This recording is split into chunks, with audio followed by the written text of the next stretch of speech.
A couple of people still coming. Here we go. Dear Ajahn, recently technology, example artificial intelligence, cognitive enhancements, biological improvements to one's DNA, has been growing at an exponential rate, unprecedented in humankind. For example, artificial intelligence has shown ideation and creativity beyond humans. What job is left for humans? How would Dharma evolve to meet the new challenges? Have another one there.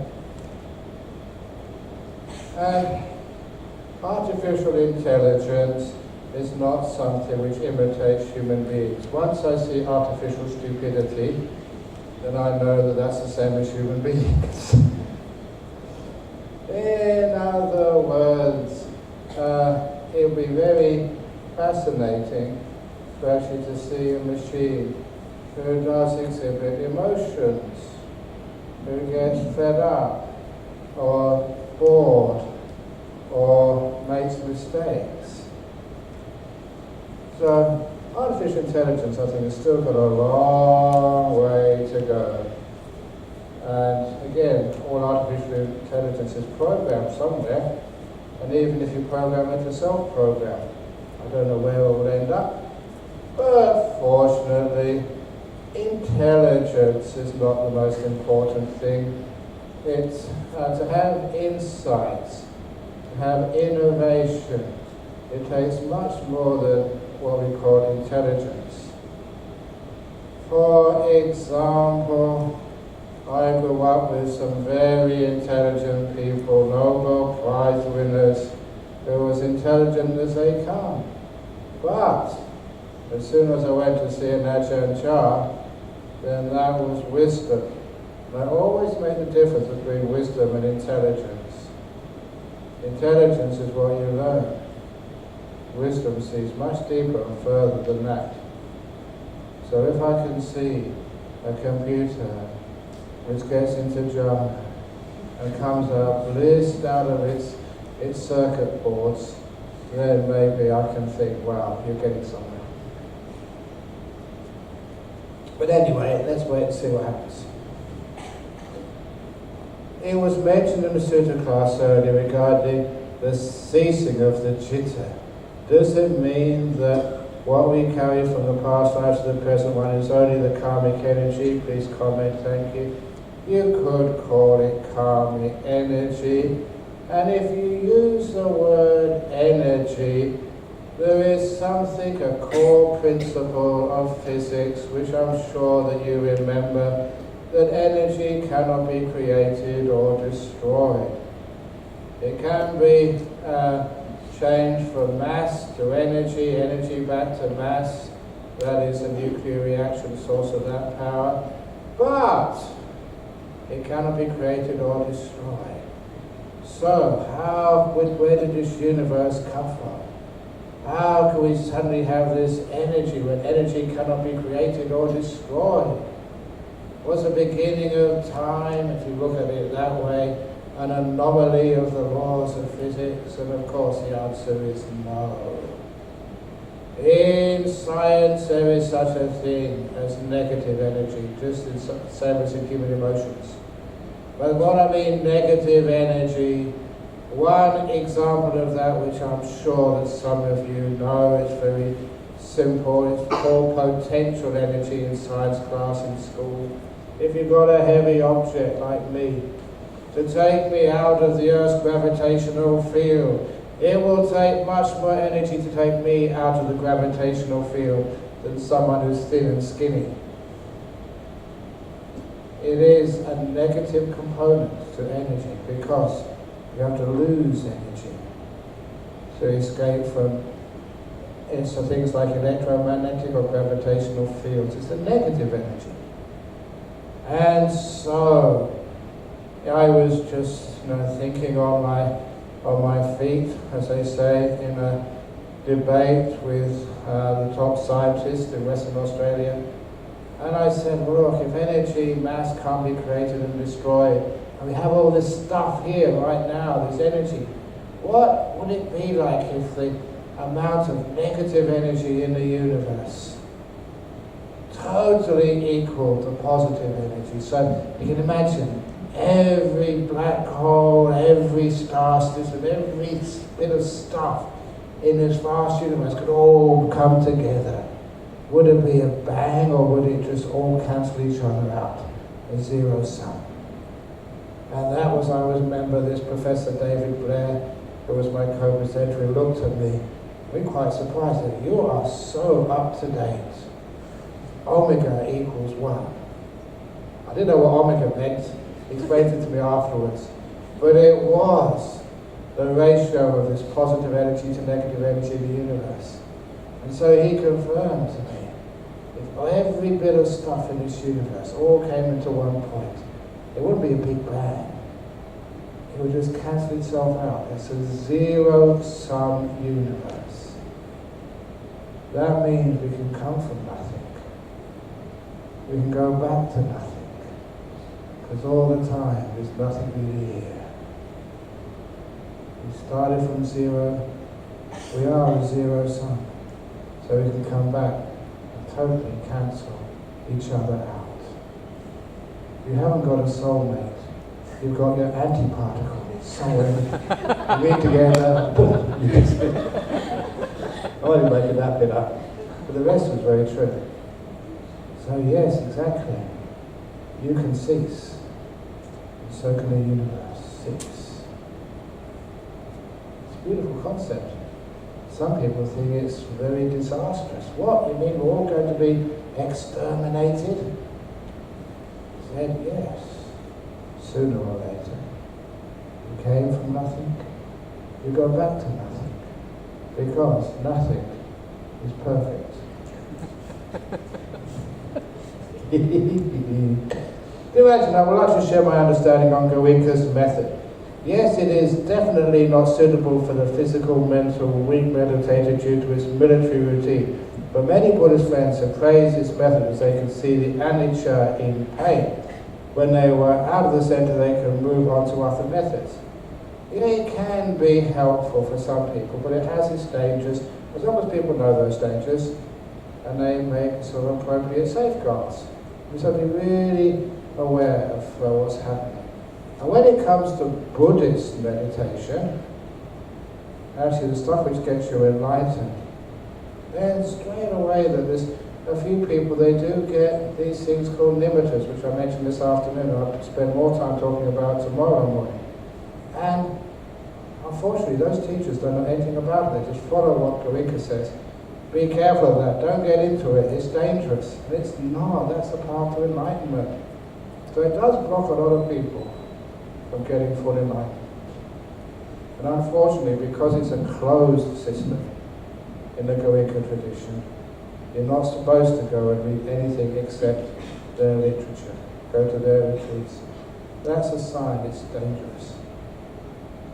If you could go on any retreat, and say you went to Goenka before, you went to a Zen retreat before, you're welcome, fine. But anyone who says, no, the only people who can come to executive retreats are people who follow Ajahn Brahma's method and nothing else, and don't read anything else. There's something very wrong there. So be careful. It has good points, like these 2 bad bricks in a wall. It's good to know those bad bricks in the wall so they don't fall on you. I've been meditating for years lately, feeling vacuum emptiness and diminishing fear of death. Also being asking, who am I frequently? Is this phenomenon normal? Yeah, everything is normal, but don't ask who are you, because that's an endless pursuit. You ask, what do I assume I am? What do I take myself to be? Who do you think you are? That's more important. And if any of those assumptions are challenged, that is so shown by the arising of fear. If you're about to die, then if fear comes up, that shows that there is some assumption that this body belongs to you, is important to you, is who you think you are. Intellectually, you know you're going to die. But experientially, is that deep? That when the doctor says you're going to die, you've only got a few months to live, as, again, one of those great monks from Kesari Dhammananda, when his doctor told him he only had a couple of months to live and he's going to die, there's no cure left, he burst out laughing. And the doctor, who I met a couple of times in Kuala Lumpur, he said that's the only person, including monks and nuns, the only person he's ever met who, when he told him you're going to die in 2 months, there's no cure, who actually laughed. Could you do that? If you go home, you've got some sort of lump in your breast or something, or you feel a bit bad, and the doctor says to you, it's terminal, nothing we can do. Would you laugh? Why not? You're going to die anyway. So, get it over and done with. That's the first thing on my bucket list. To die. Once I get that done, whoa! What's the alternative? People say, if you, I'm always getting troubled by this, but it's a good argument. If you eat healthy food and exercise, you can add a couple of years onto your life. But those couple of years are added on at what time in your life? At the end, when you can't really enjoy it.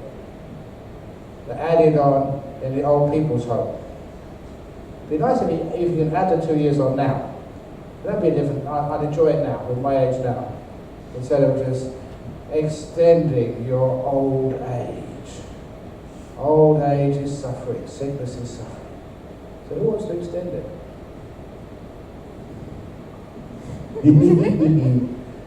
Because we think it belongs to us.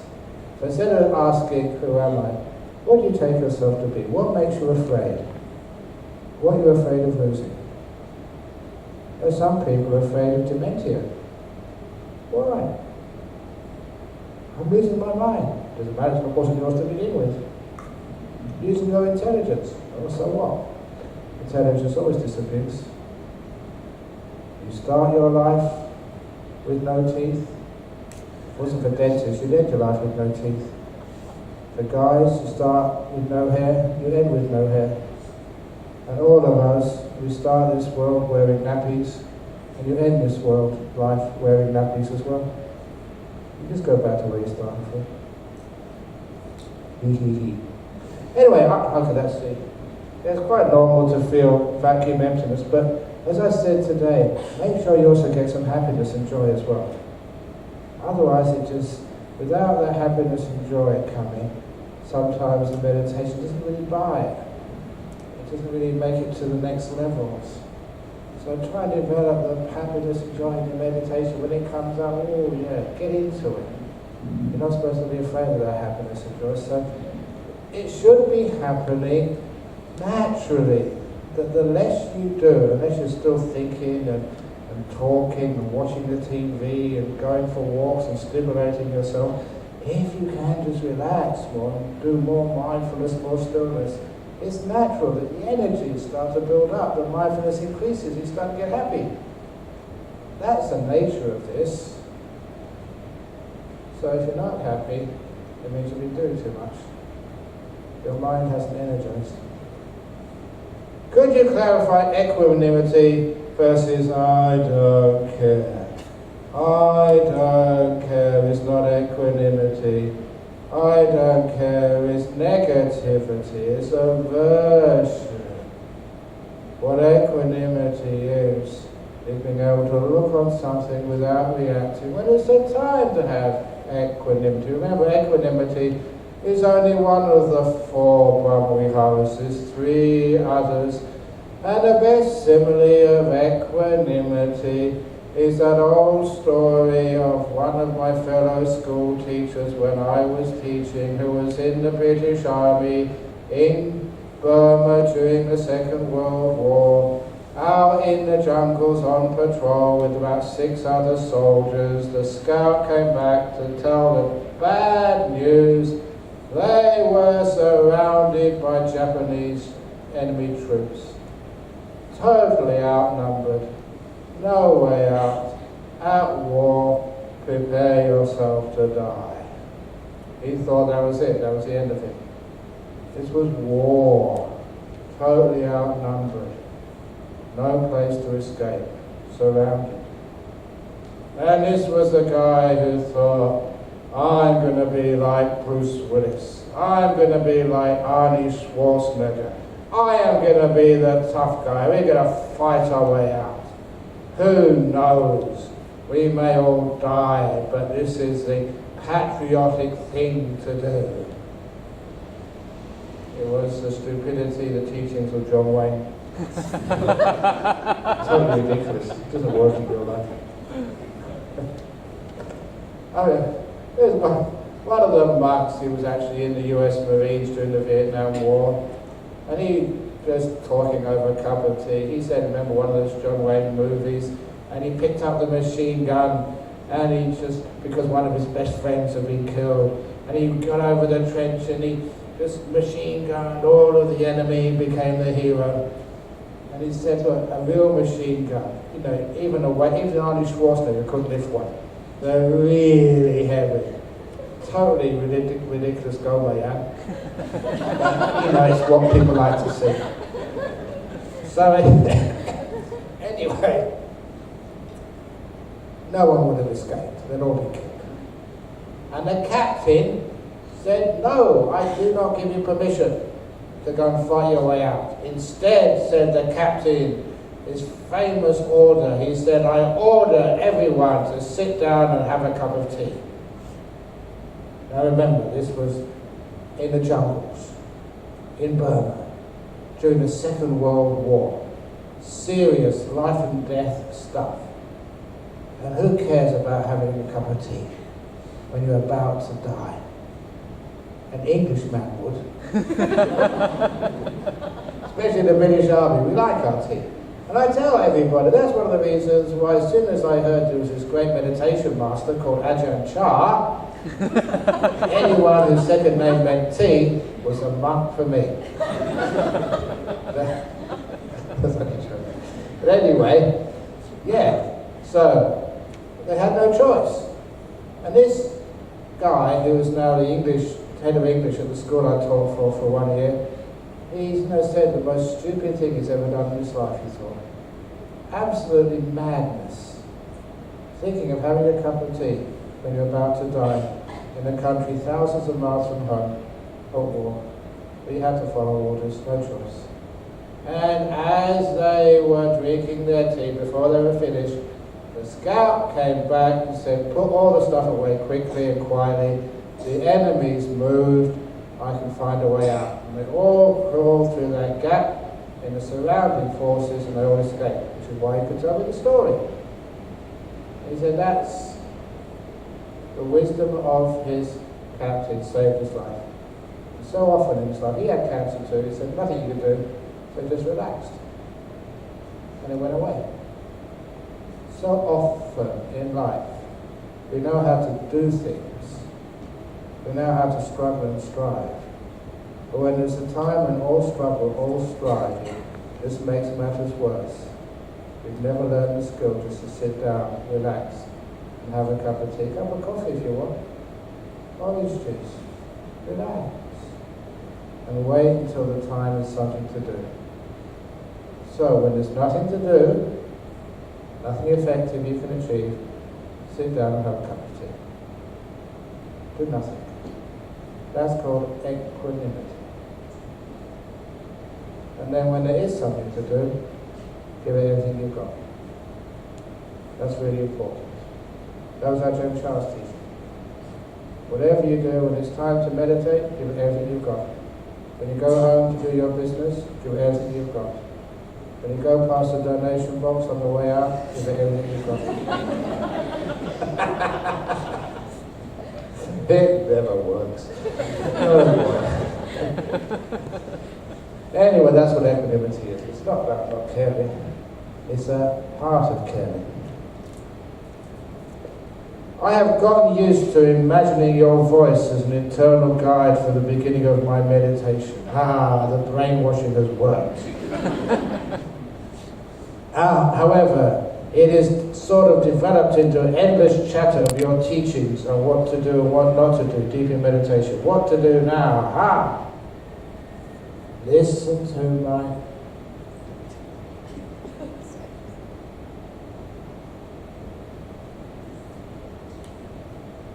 Remember that. Ajahn Brahm, shutting up. See if you can remember silence. So don't just remember the words, remember the silence. And then you can remember those teachings, but you also remember when the words have been done, now do the job. Last night I asked about the fear of flying, but I was not quite clear about the regression part of the answer. Can you elaborate on that? Thank you very much. There are many people as part of modern therapy who put you under hypnosis, and they take you into a very skillful, take you into a previous life, and there, quite often, if it's a fear of flying, you recall an occasion when you died in a plane crash. Maybe more likely, it's not that many plane crashes, even though they always get on the news. More likely during things like the Second World War, when there's many sort of people died. One of my uncles, never met him, he died as a fighter pilot in the Second World War. His name was Eric. We always used to talk about him. No tragedy, just being an Air Force pilot in the British Air Force Second World War. So many people died. And so that is probably, you can understand, you had a terrible experience once, post-traumatic stress just goes into your future life.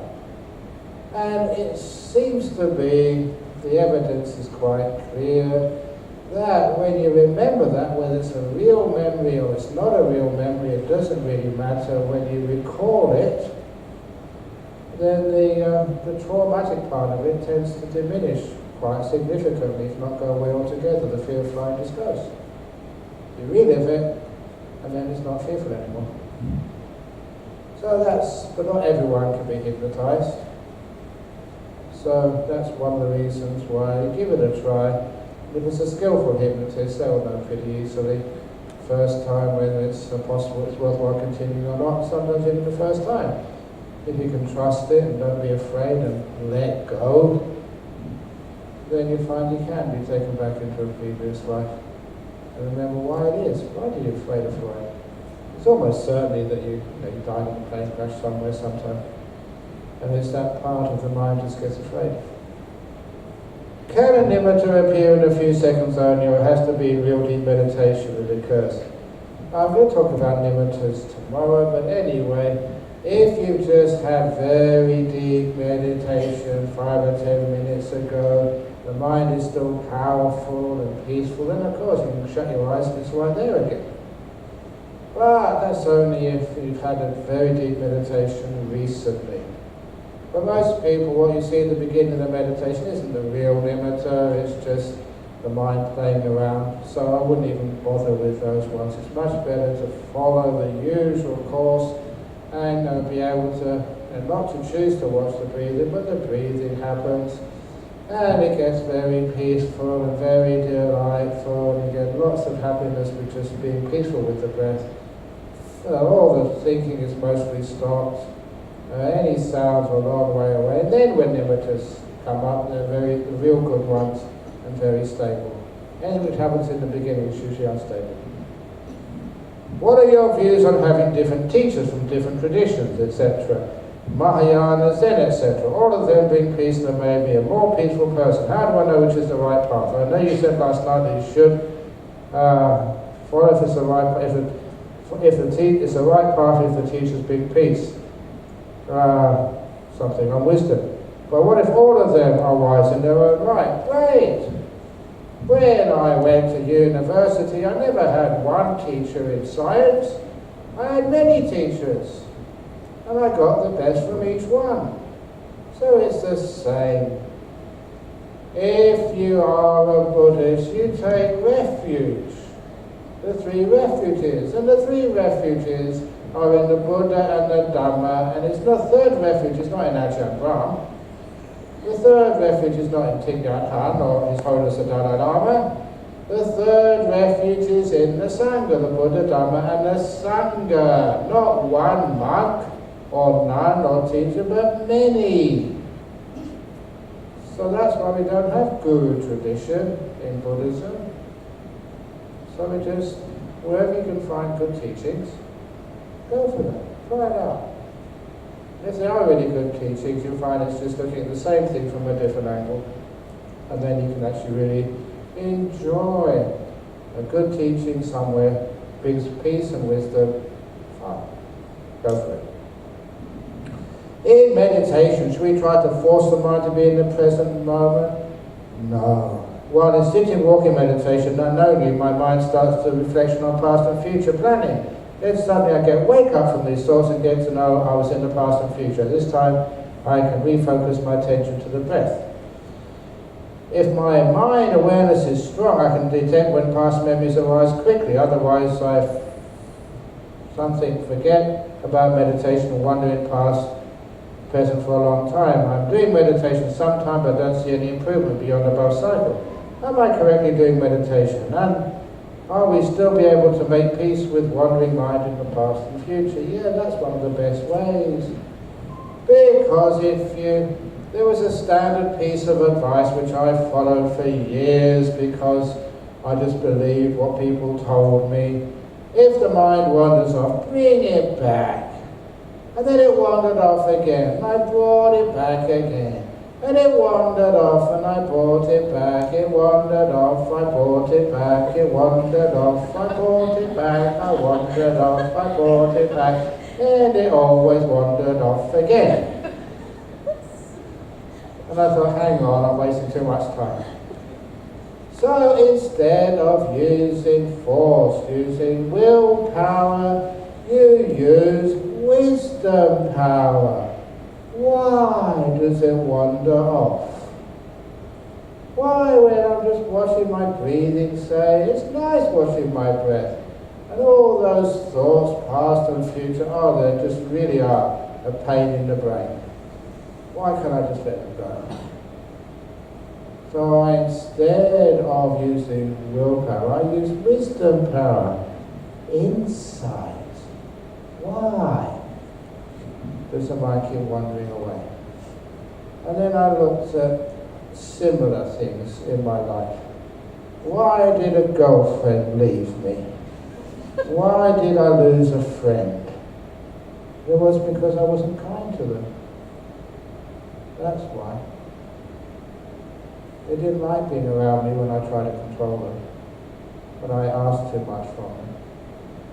And so, if you have a boss who's always controlling you, telling you what to do, do you like staying extra hours with that boss? Or is it you try and escape from them as soon as you possibly can? Of course you avoid people who cause you suffering. The people who you like, who are kind and wise, you like to hang out with them. So that's the answer.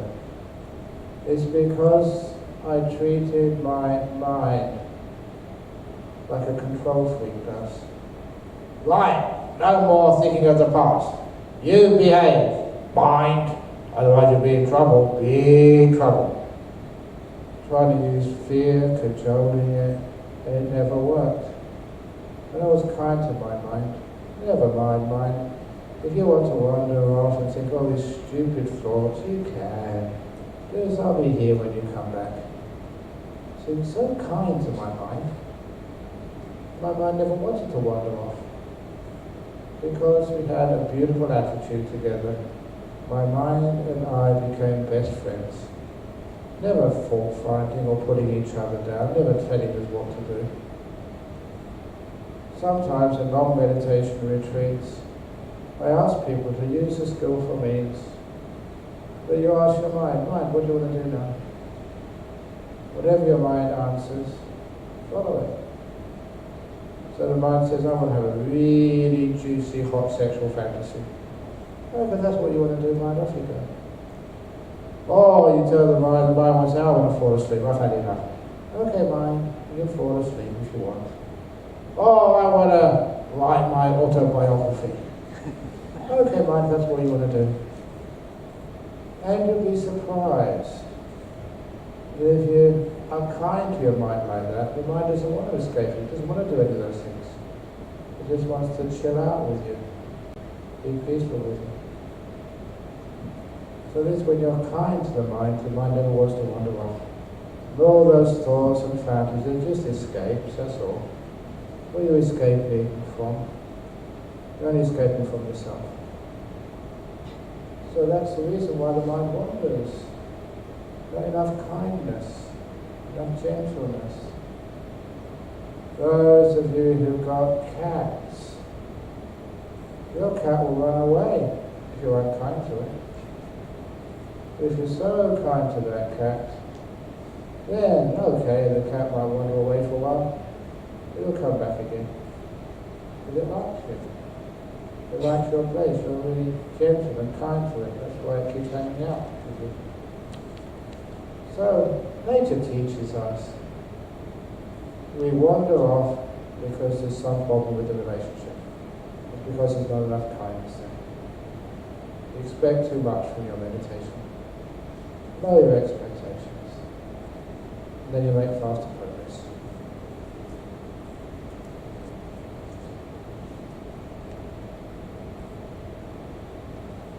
Oops.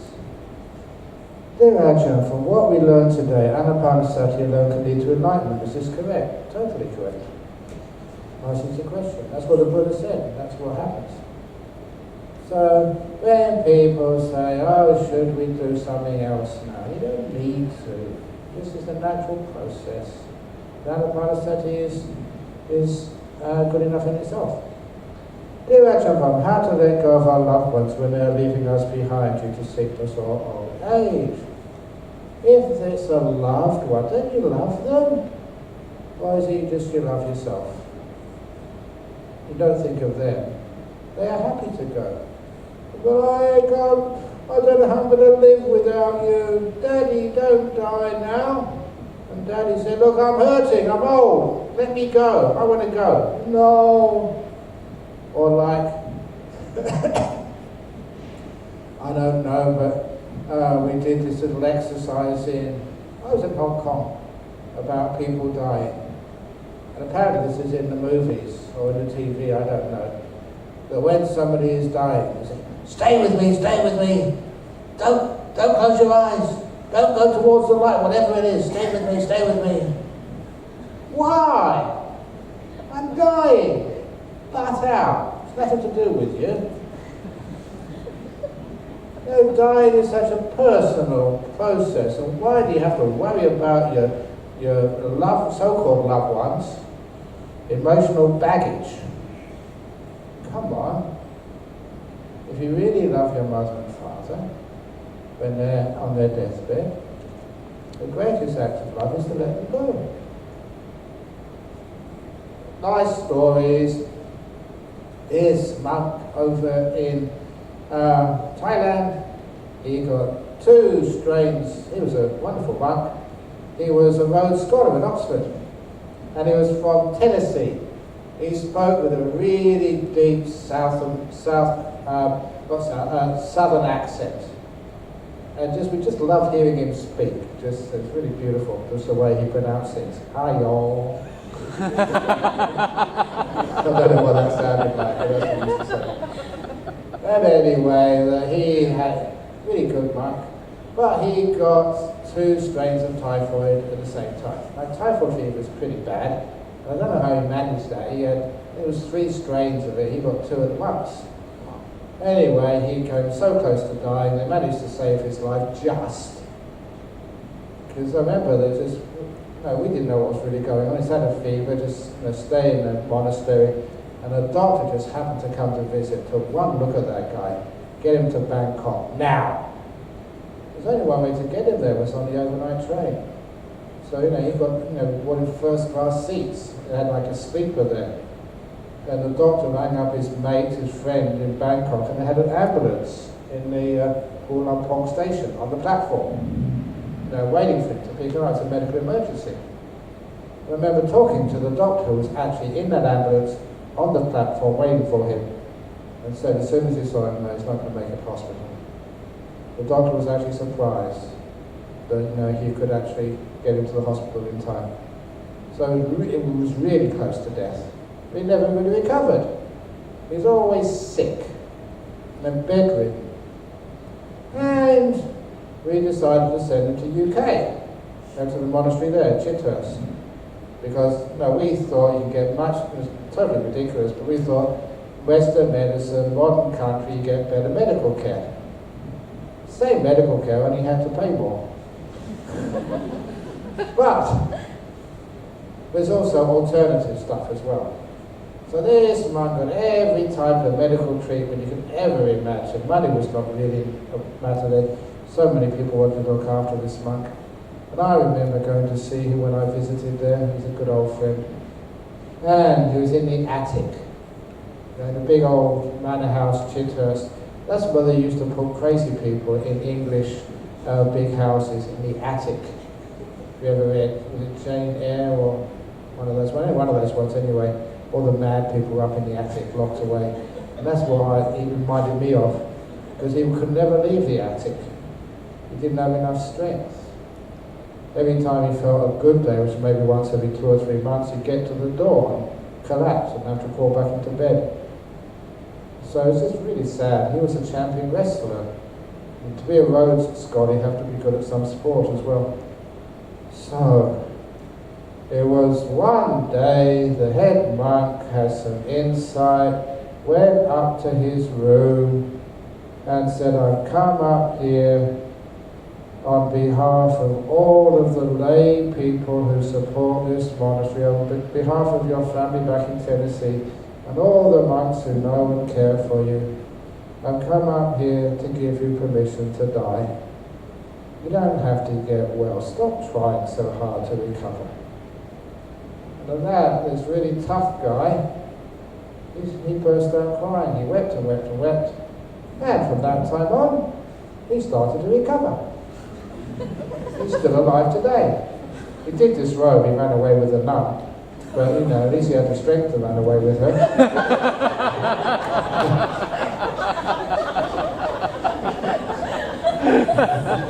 But anyway, he's still a sort of good friend. But that was the time when he recovered, when he started trying to get better. Now remember that.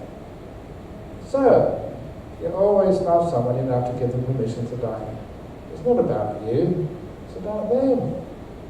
So be selfless, Mum. If you really want to die, go ahead. Don't worry about us.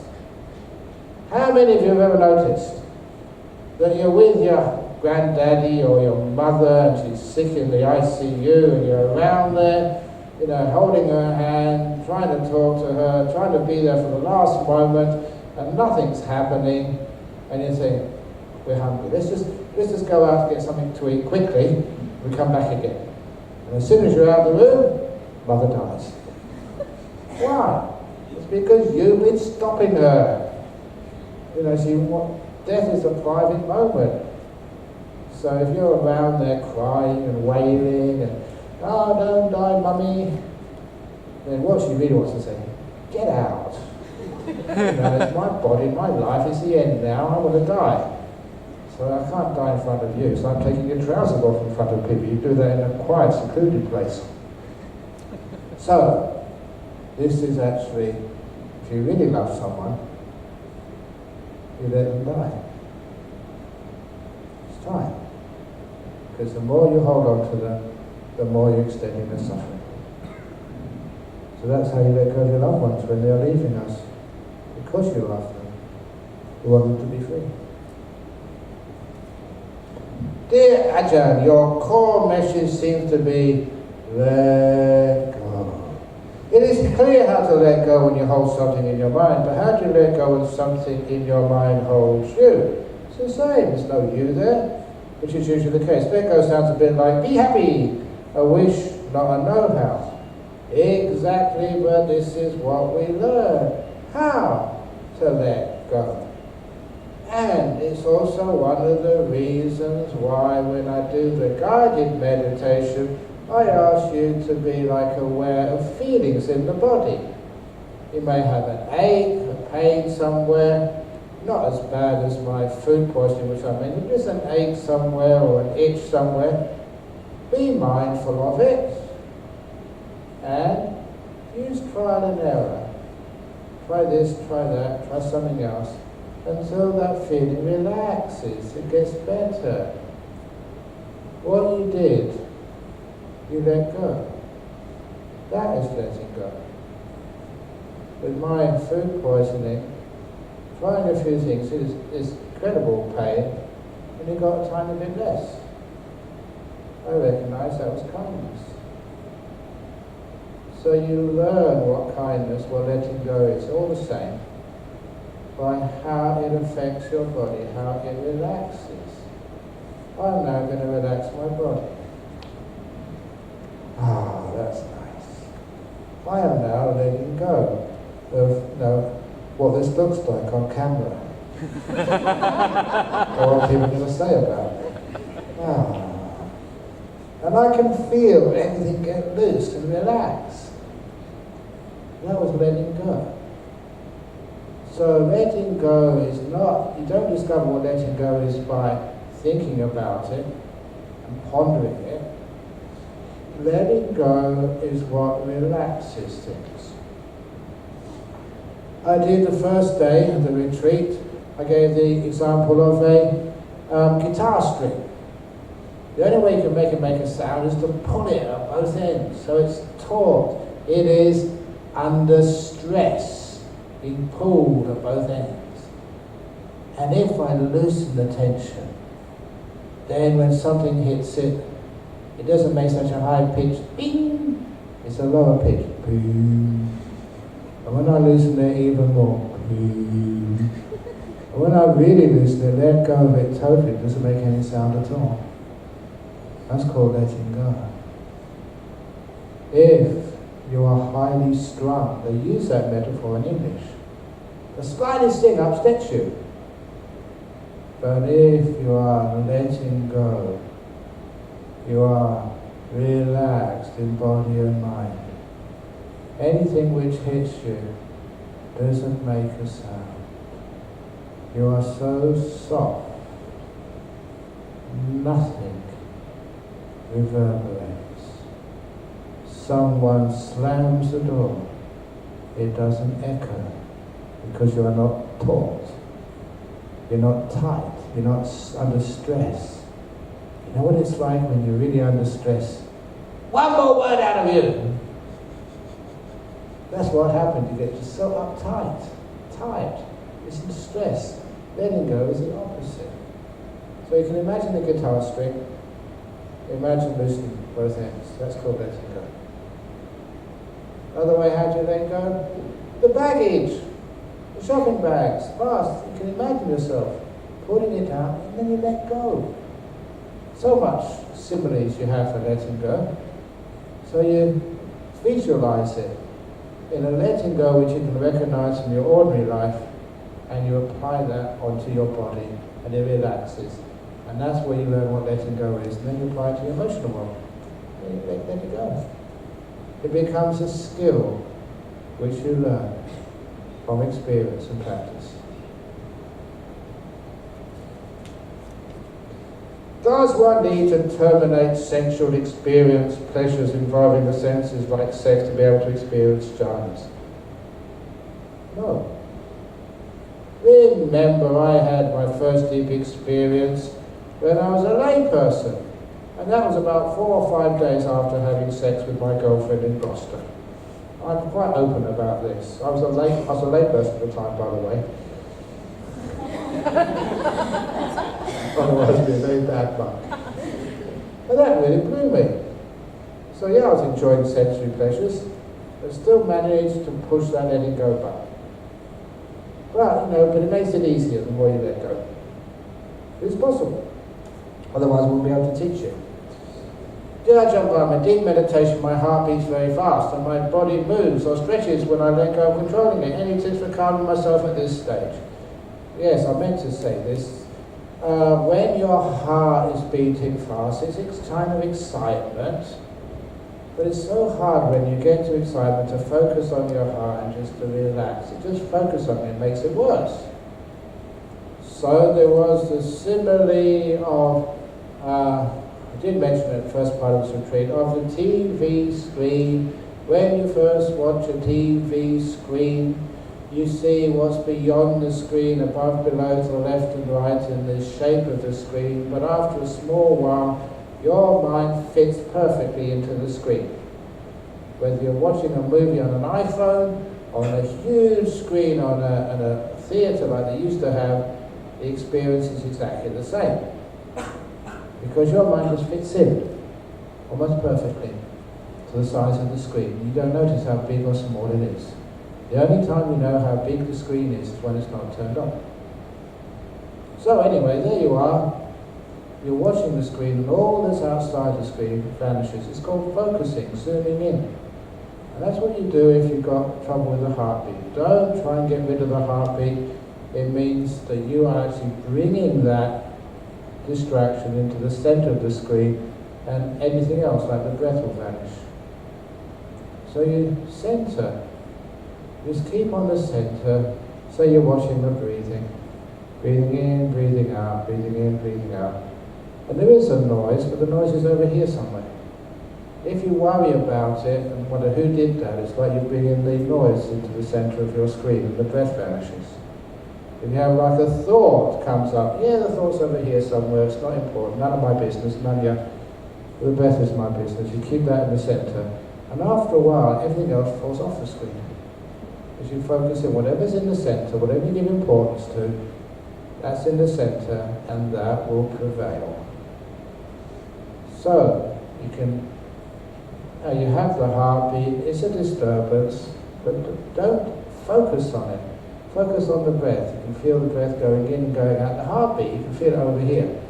Keep focusing in on the breath, and the heartbeat will slowly just vanish and disappear. That's how we deal with our distractions. Which means that they just vanish because we focus on something like the breath, not like the limiter. That's the best way I've always found when you get sort of the heartbeat gets very excited.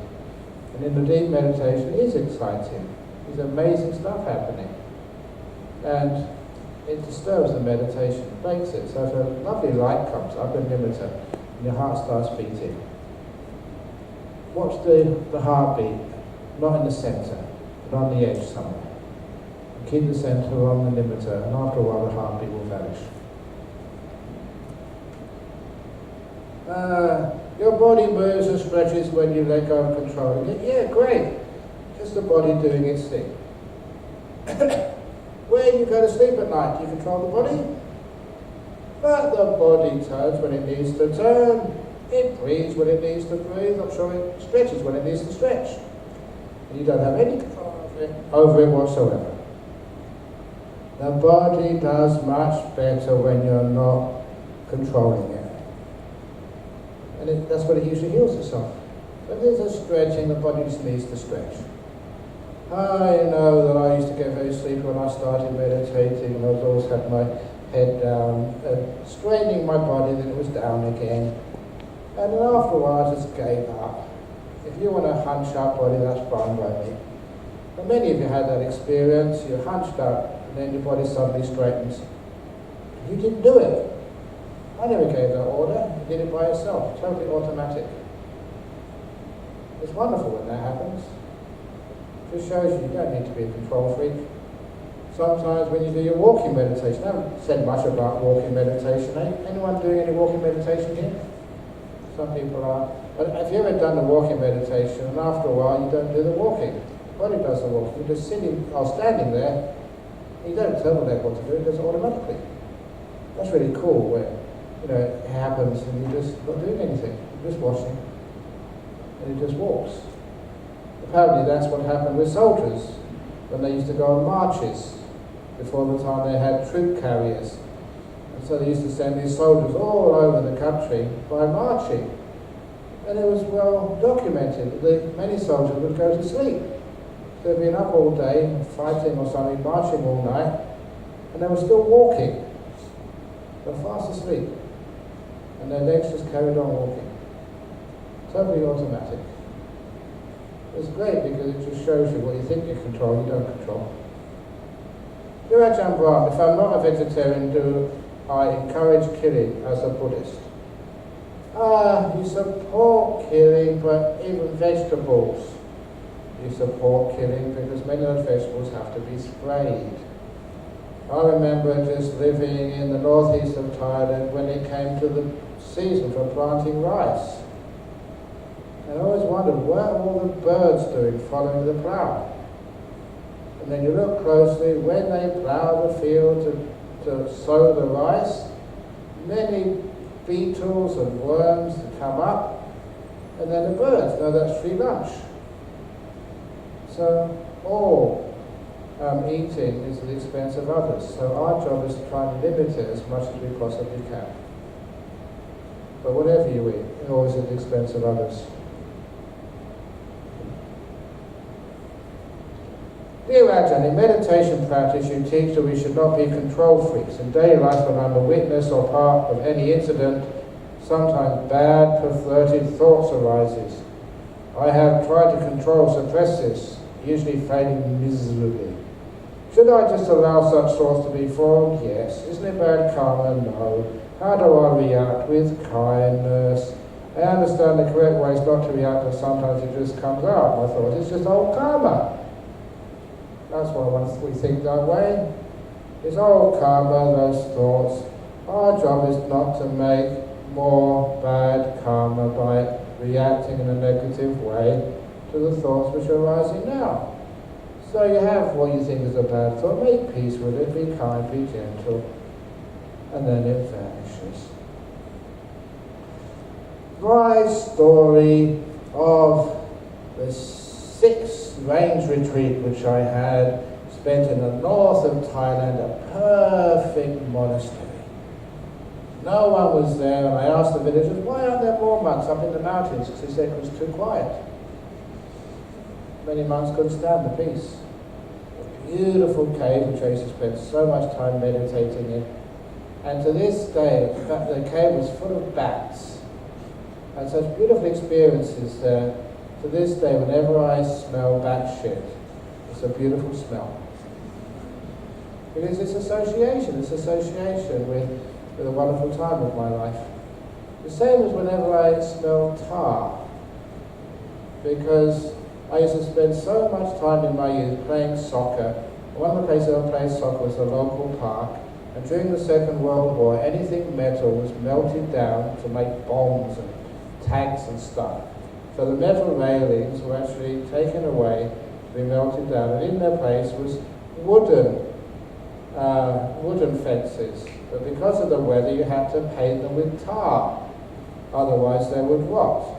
So I spent so much time smelling the freshly painted wooden fences, which were all smelt of tar, and that was the smell of my youth. And so every time I smell tar, it's a very lovely smell. Those are my 2 favourite smells, tar and bat shit. It's just association, that's all it is. So if my girlfriend, instead of using Chanel No. 5 and used bat shit, I might have actually stayed with her. That's not me joking. But it's true, the smells are just association, that's all it is. So anyway, that is, well, when I was there, yes right, the story. After a while I started getting restless. And no thoughts. So I tried to control those thoughts, stop it. And they got worse and worse and worse. And because I was by myself, I had no one to ask some advice from. And it started getting into what I call unmonkish thoughts. Thoughts of ex-girlfriends, thoughts of sex, thoughts of romance. You know, I'm still young enough. I've still got it. Maybe one of those ex-girlfriends is still available. No, stop it, Ajahn Brahm. You're a monk. I like being a monk. But still those thoughts would come in uninvited, and every time I tried to force them out, they'd come back again with more power. It was going crazy. They were really sort of driving me mad. So many thoughts. And there were thoughts which I was embarrassed about. So what happened? No one to talk to. I went to the main hall, big Buddha statue, bowed 3 times and basically said, help. And the inspiration came to do a deal. And the deal was, I would watch my breath for most of the day, but I give myself 1 hour every afternoon from 3 to 4 p.m. sexy time. Any thought would be permitted. I would allow it, would not be embarrassed, not to try and get rid of it. It could come in. So whatever you want to think, from 3 to 4, anything is allowed. The rest of the day you behave. Well, that's fair enough. Balance, middle way, do a deal. But it never worked as I expected. Even before 3 o'clock, my thoughts were coming in, stupid, sexy, romantic, weird thoughts, and I was so tired. But I kept the other part of the deal. 3 o'clock, I sat down, I was actually exhausted, I just leant against the wall, put my feet out. Whatever thought you want to think, I'm not going to stop you now, I'm not going to try at all. Whatever thought, just... And for the next hour, I watched every breath without missing one. So easy. And that really blew me away. What on earth is going on? When I try to control my mind, it goes crazy. When I let it be, it behaves. That's why I learned the cause for all my sexy thoughts, crazy thoughts, mad thoughts, is the controlling. I was feeding them, giving them energy. As soon as I let it be, relax, I didn't need any of those thoughts anymore. It's probably a good lesson. Don't just try and get rid of the thoughts. Find out where they came from. When I saw that, it went. So that's actually how we let go of these things.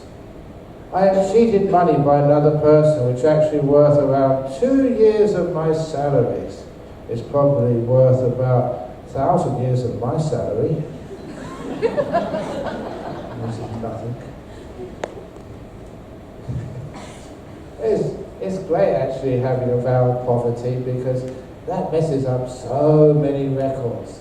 Like Australian government, like anything else, they want identification. So they say, okay, Ajahn Brahm, sort of give me your bank account details. Don't have a bank account. Credit card, don't have one. Mortgage agreement, don't have one. Marriage certificate, certainly don't have that. And so for a long time you just don't exist. You're off the record. So I like that, especially when you've got no money. And so sometimes people are actually, it's always a bit of a danger when they go to any country, they're actually allowed, how much money have you got, sir? He said, nothing. How are you going to survive? Pretty well. People can't understand how you can live without a credit card, without any money. But anyway, it's nice having nothing. So anyway, you cheated money by another person, worth 2 years of salaries. Do you mean that if I do not need that amount of money for critical purpose, for example, medical expense for saving my family member, then I should let it go and not chase them back the money? If there's something you can do it. If you can't, then just let it go. Don't let them cheat your happiness away. They stole your money, but don't let them steal your peace of mind. What's really important? Chasing back will need to sue the person. That person is rich and mean, and he may find another excuse to sue me back. Indeed. If there's something you can do and it's effective and you have the emotional strength to do it, because it does, then suing a person, fighting, costs a lot. If you can do it, then do it. Not for your own sake, so they don't do the same to other people. Because sometimes that happens. If someone abuses you, you say, I can let it go, but if I just don't do anything, then they'll go and abuse somebody else afterwards. So sometimes, out of compassion, you can fight. But just know your limits, what you can do. If it's too much for you, and you've got other things to do, it's not going to drive you sort of hopeless, then just let it go. And sometimes people say, oh, that means you cheated them in a previous life and now it's evening the score. That's a nice way of looking at it. So you just let it go. They made their bad karma. They're going to be punished somewhere along the line, so you can just let it go. But also learn from that not to get cheated again. don't loan money to your family. In business, sometimes we trust our brothers and sisters. And I don't know why this is, but so many people get cheated when they do stuff like that. So business is business, family is family. Try and keep the two separated. So you learn from mistakes. Dear Ajahn, if singing and music are not conducive to the practice of mindfulness meditation, why does chanting sound like singing? Not my chanting. I don't think I'd ever get my chanting on a CD and have it sort of published and become #1 of the charts. You know where I learned my chanting? I used to chant in public, in a football ground, during the Premier League matches. That's what I used to do, the chanting as a kid.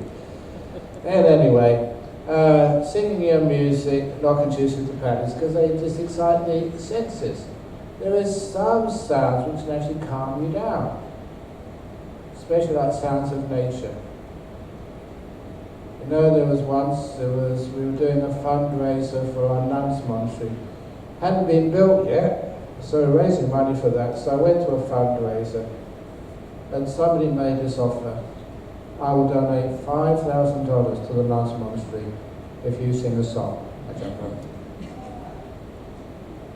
That really put me in the spot, because the monastery needed. That's a lot of money, $5,000.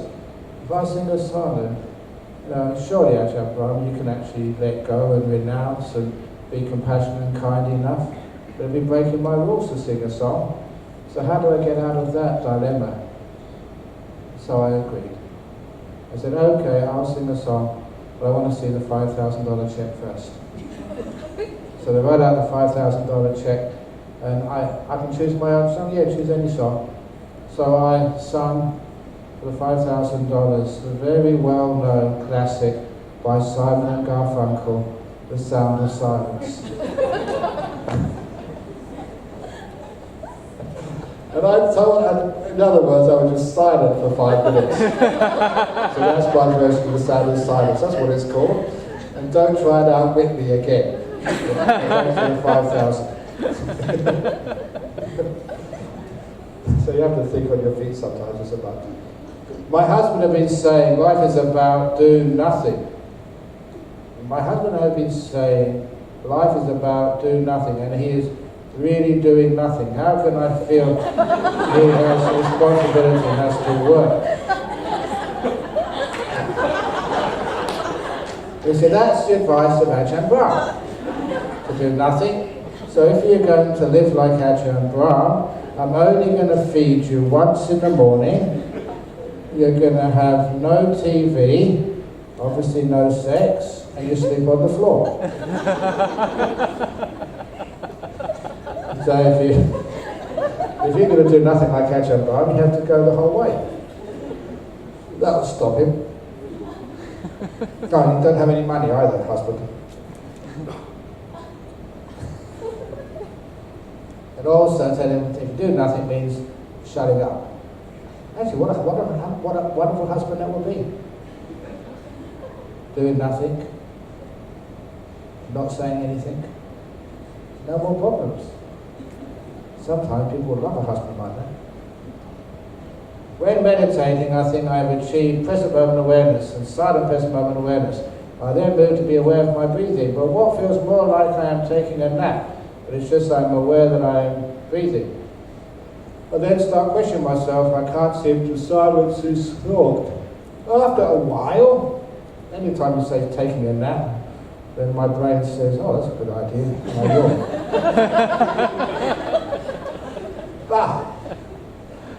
But the joy is what's missing there. Because if you're joyful, that means your mindfulness is strong, and you really know what you're doing, you're not falling asleep.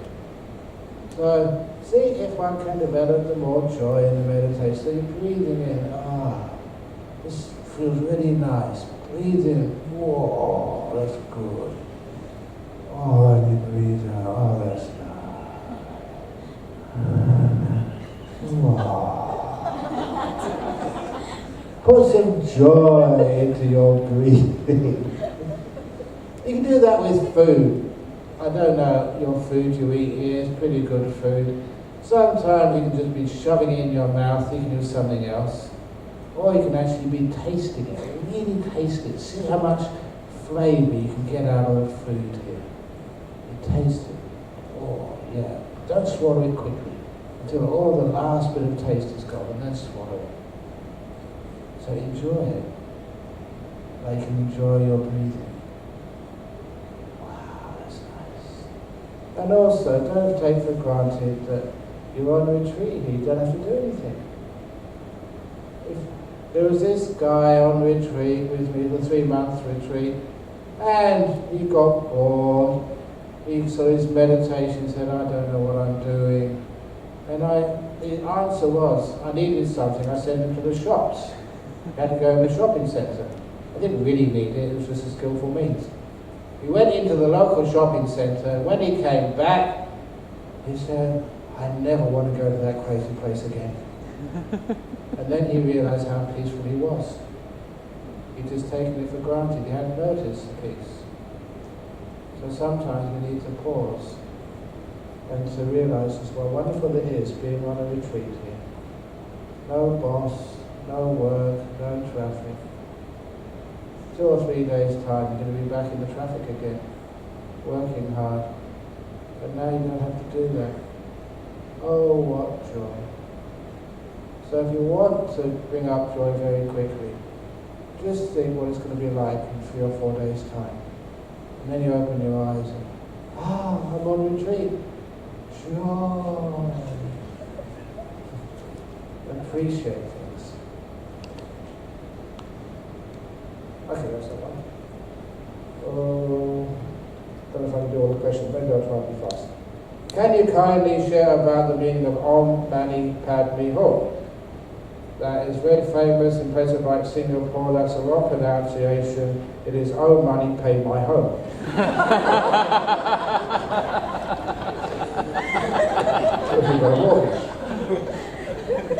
It actually means the jewel in the heart of the lotus. Thank you for enlightening us on the origin and danger of Vipassana meditation. Could you kindly share your knowledge and wisdom about metta meditation?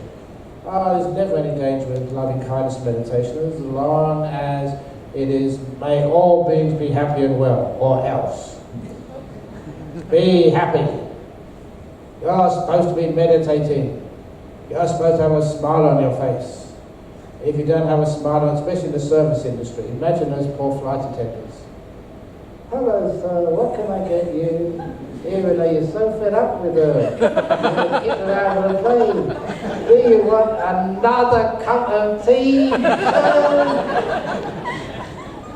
Imagine if all the flight attendants were honest. No, I'm never going to give you another cup of tea until you change your attitude, sir.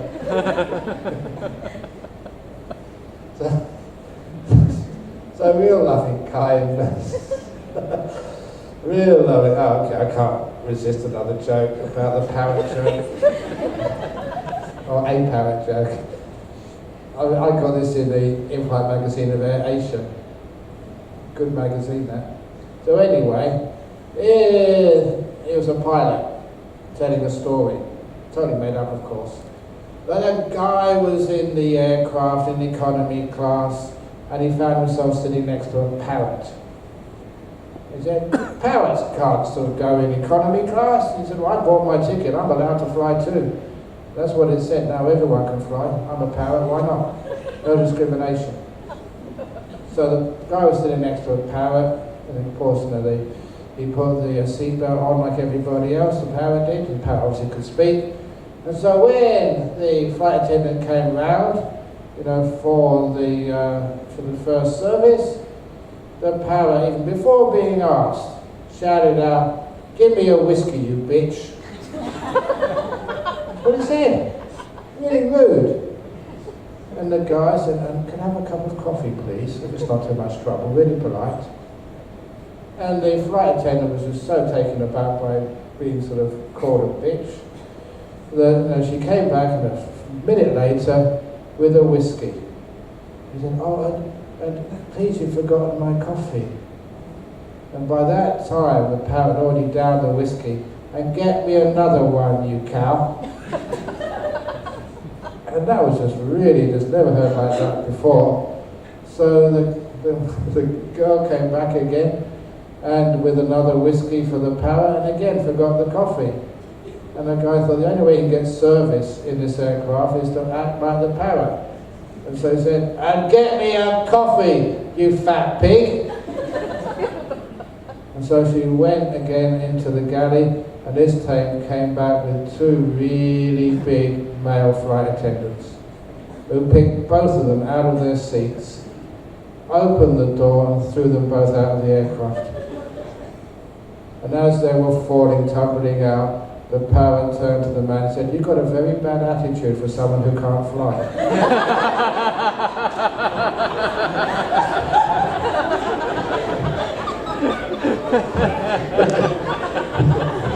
Totally impossible, but it's a good story. So, I don't know how to get into that one. Anyway, I don't know. The metta meditation as well. It's not telling a person what to do. But just open the door of your heart. And if the metta meditation is really good and accurate, and then it's another form of letting go. Relax, become peaceful. Maybe I'll do more metta meditation later on. When I meditate, I can't let go of control and forcefulness unless I can't get to the breath to flow naturally. Often tension arises from stomach area. What should I do? Just give up. You can't meditate, and that's it. So stop trying. You're hopeless. So just sit there and do nothing. And then you become enlightened. You can try the Ananda method of enlightenment. Ananda, the Buddha's attendant, was with the Buddha for 25 years, sitting next to him, just looking after him, seeing all these people come up and saying they were enlightened, psychic powers. He's seen so many, 25 years. And as for him, still nowhere. And when the Buddha passed away, he thought, oh my goodness, if I can't get enlightened when I'm so close to the greatest teacher, what hope is there for me now? So he got very, very depressed. And a few months afterwards, the monks decided to have a big conference, 500 monks, to get all these things we call the suttas together. And as they wanted to get all these suttas together, they decided, well, we get 400, mostly arahats, but what about Ananda? He's not fully enlightened, but he heard so much. So they made an exception for him. He was allowed to come in the meeting as the only one who wasn't fully enlightened. You can imagine how that must have felt. So embarrassed, all your friends. You want to know what it feels like. I always say, imagine that at the end of this retreat, I made the announcement that every one of you in this room is now fully enlightened except for you. How would you feel? The odd one now. Especially if these other people, for the first retreat they're enlightened, you've been coming here for years, and they're enlightened, you're not. That really sucks. That's not fair. That's how Ananda felt, the odd one out. So he decided to meditate all night, go for broke, no sleep, meditate and meditate and meditate, and when the dawn came up, he was still unenlightened. Oh, that was just terrible. So what to do? He didn't feel like eating, so he decided I'd just go and take a nap. So he gave up even trying to be enlightened. He tried all night, gave it everything he got. Can't be enlightened when the Buddha is sitting right next to him. Can't be enlightened putting forth all his effort. He was hopeless case. So as he went to take a nap before the meeting, before his head hit the pillow, he became the 500th fully enlightened being. Why? Because he stopped trying. He let go. He'd been chasing that carrot all night, actually for many years beforehand. Chasing the carrot, could never catch it. So he let go. He gave up. He stopped. And the carrot came right to him. As that story I told this morning. Not only that, not only enlightened, he had all these psychic powers as well. So how can you prove you're enlightened to other people? If you get enlightened tonight, how can you prove it to me? You're really enlightened, and to everybody else. So what he did, he deliberately came late for the meeting. And they'd locked the door, bolted it, and he came in through the keyhole. Beautiful light coming through the keyhole, and then he emerged in front of everybody else. It's called making an entrance. I said, yeah, okay, cool, you're another enlightened being. So if you want to impress me that you're fully enlightened tonight, then you don't open the doors, they're already told to be noisy. This is a little gap between the doors. Come in through that gap and just appear in a blaze of light. Then I'll be convinced. So we call that the Ananda method of enlightenment. And you might try that tonight. Go to sleep, see what happens before your head hits the pillow. If it doesn't work once, then get up in the middle of the night and try again. after breakfast, after lunch, middle of the afternoon. That's all about letting go. That was a trick. The Rajan, I thought jhana was a Hindu concept. Jhana, no, I read somewhere that once the Lord Buddha had achieved the highest jhana but still could not get his awareness, and so left the ashram to go into the wilderness to get his answers. No, there is a story of studying under a Lama, Kalama, Uttaka Lama, Puta. It never ever says in that story anything about jhanas. So the Buddha actually remembered, after trying everything else, under the rose apple tree as a 6 or 7 year old. That was his memory of doing the jhanas, not under any other teacher. And he said, it's actually said in a couple of suttas by Devas, the Buddha who discovered jhanas. Interesting, he says that. I think actually I've got those quotes tomorrow when I talk about jhanas. In many corporate companies, passion is one of the core values, translating to a passion to drive achievements like sales growth or profit. I sometimes find this to be in conflict with the Buddha's practice of letting go. What is the best way to manage this conflict? Passion is good. I'm a very passionate monk. It's only the right type of passion. Compassion and dispassion. Get the right passion.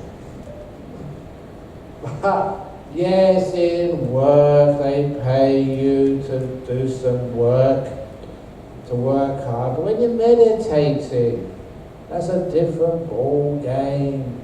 That's the time you totally let go. As I told people, I think the first day, we're getting very soon the results of the census in Australia, which was done last August. We haven't got the results yet, and one of those questions they ask is how many Buddhists, how many Christians, how many Muslims there are in the country.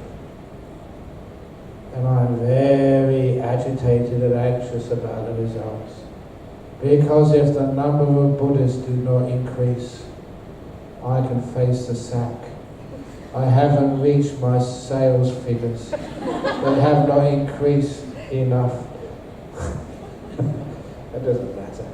But anyway, Satipatthana Sutta, if praise can be considered unworldly and facilitate peace and stillness, does the opposite hold true for blame? Yeah, usually negativity, blaming somebody, it's no one's fault.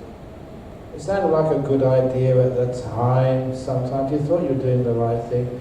Blaming you doesn't help. Wow.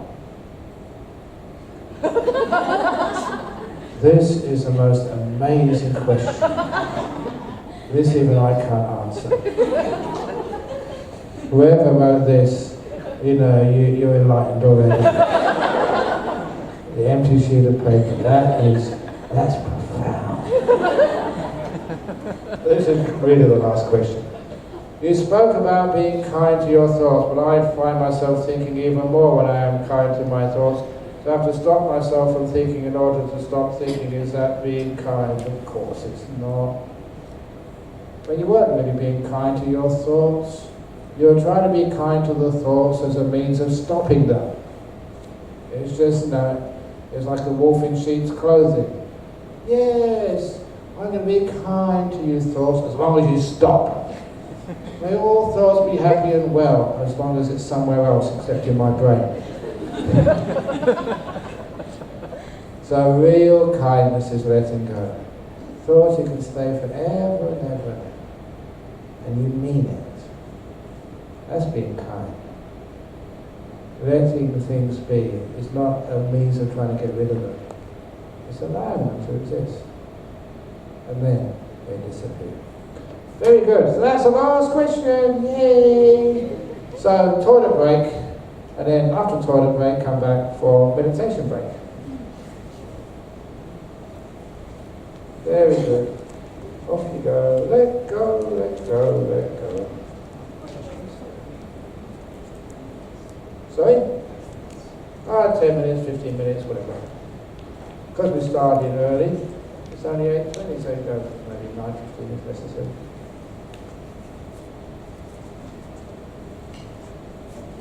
Okay, walk books aside.